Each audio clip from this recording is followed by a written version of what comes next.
Well, at last, on this platform, we seem to be beginning or getting a start on some reasoned debates and questioning. I think here, particularly the contributions of Mohammed Lee, the questions of Pietrus Leroux and Ike Jackson as well. Because you see, the economy and Labour's involvement is just far too important to treat in such an offhand manner as has been done up to now.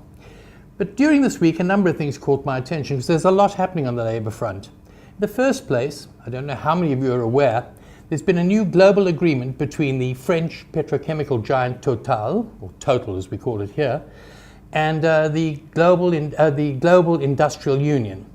And what this means is that all Total plants throughout the world will now have equal pay for equal work, decent pay and decent work, negotiated between the Global Union, Industrial Global, and the management. Long overdue, I'd say, but it's the way that national trade unionism started, now moving on to an international scale. What also caught my attention was the statement by the biggest nursing organization, union in the country, DENOSA, the Democratic Organization of Nurses, once again bewailing, as they have year after year, the low pay and rotten conditions of South African nurses.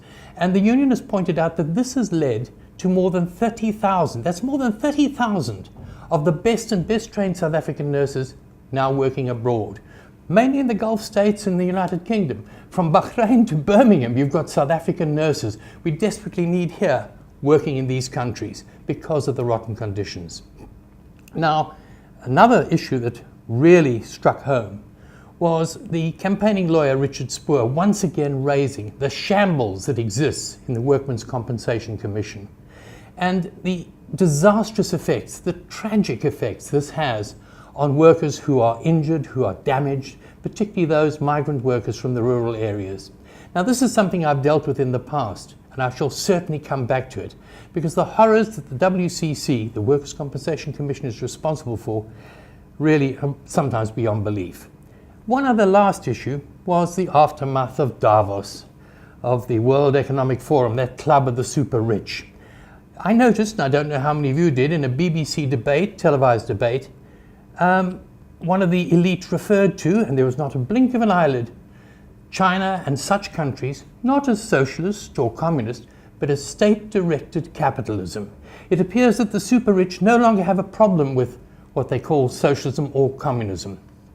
Now, this adds to the confusion because you see, since 2008, there's been a bit of a change, because what you've seen with these huge bailouts of banks and financial institutions and virtual nationalization in Britain of the banks to stave off the collapse of the whole system.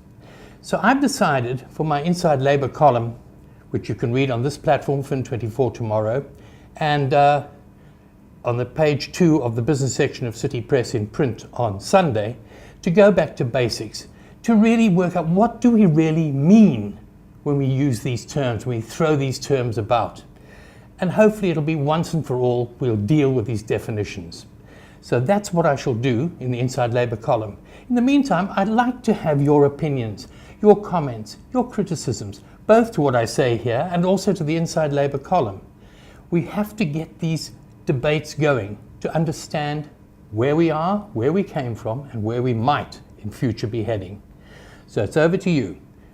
You know where to go, editor@fin24.com. That's editor@fin24.com. And once again, from me, that's all for this week. Cheers.